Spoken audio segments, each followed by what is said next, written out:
بسم اللہ الرحمن الرحیم۔ السلام علیکم ناظرین، کیسے ہیں آپ سب؟ ایف جی اسلامک وائس میں آپ کا خیر مقدم ہے۔ ناظرین، حضرت ربیع بن سلیمان کہتے ہیں کہ میں حج کے لیے جا رہا تھا۔ میرے ساتھ میرے بھائی تھے اور ایک جماعت تھی۔ جب ہم کوفہ میں پہنچے تو وہاں ضروریات سفر خریدنے کے لیے بازاروں میں گھوم رہا تھا کہ ایک ویران سی جگہ میں ایک خچر مرا ہوا تھا اور ایک عورت جس کے کپڑے بہت پرانے بوسیدہ تھے، چاقو لیے ہوئے اس خچر کے ٹکڑے گوشت کے کاٹ کاٹ کر ایک زنبیل میں رکھ رہی تھی۔ مجھے یہ خیال ہوا کہ یہ مردار گوشت لے جا رہی ہے، اس پر سکوت کرنا ہرگز نہ چاہیے۔ عجب نہیں کہ یہ کوئی بھٹیاری عورت ہے، یہی پکا کر لوگوں کو کھلا دے گی۔ میں چپکے سے اس کے پیچھے ہو لیا، اس طرح کہ وہ مجھے نہ دیکھے۔ وہ عورت ایک بڑے مکان میں پہنچی جس کا دروازہ بھی اونچا تھا۔ اس نے جا کر دروازہ کھٹکھٹایا۔ اندر سے آواز آئی، کون ہے؟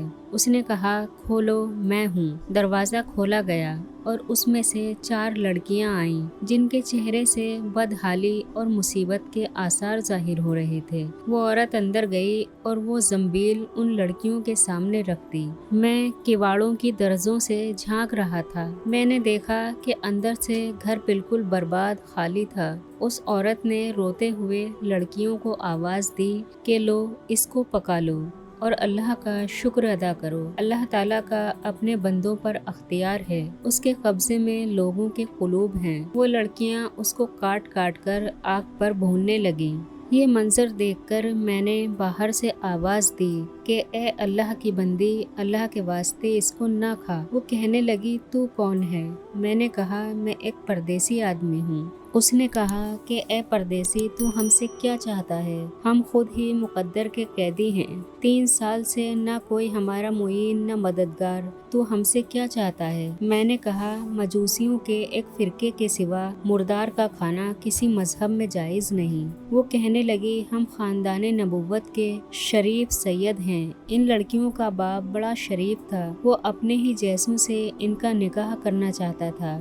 اس کی نوبت نہ آئی اور اس کا انتقال ہو گیا، اور جو کچھ اس نے چھوڑا تھا وہ سب ختم ہو گیا۔ ہمیں معلوم ہے کہ مردار کھانا جائز نہیں، لیکن اضطرار میں جائز ہو جاتا ہے۔ ہم 4 دن کے فاقے سے ہیں۔ حضرت ربیع کہتے ہیں، اس کے حالات سن کر مجھے رونا آ گیا اور میں روتا ہوا دل بے چین لے کر وہاں سے واپس ہوا، اور میں نے اپنے بھائی سے آ کر کہا کہ میرا ارادہ حج کا نہیں رہا۔ اس نے مجھے بہت سمجھایا، حج کے فضائل بتائے۔ اس نے کہا کہ حاجی ایسی حالت میں واپس لوٹتا ہے کہ اس پر کوئی گناہ نہیں رہتا، لیکن میں نے اپنے بھائی کی بات نہ مانی اور اپنے کپڑے اور احرام کی چادریں اور جو سامان میرے ساتھ تھا وہ سب لیا، اور نقد 600 درہم تھے وہ لیے، اور ان میں سے 100 درہم کا آٹا خریدا اور 100 درہم کا کپڑا خریدا، اور باقی درہم جو بچے وہ آٹے میں چھپا کر اس بڑھیا کے گھر پہنچا اور یہ سب سامان اور آٹا وغیرہ اس کو دے دیا۔ اس عورت نے اللہ کا شکر ادا کیا اور کہنے لگی، اے ابن سلیمان،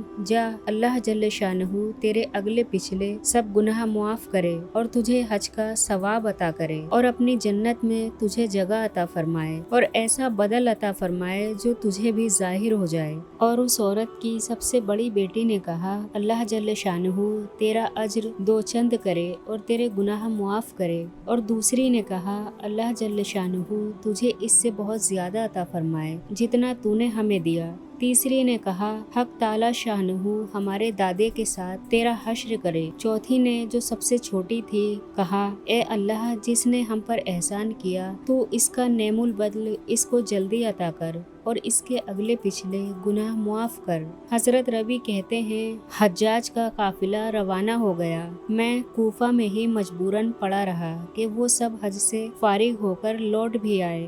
مجھے خیال ہوا کہ ان حجاج کا استقبال کروں، ان سے اپنے لیے دعا کراؤں، کسی کی مقبول دعا مجھے بھی لگ جائے۔ جب حجاج کا ایک قافلہ میری آنکھوں کے سامنے آ گیا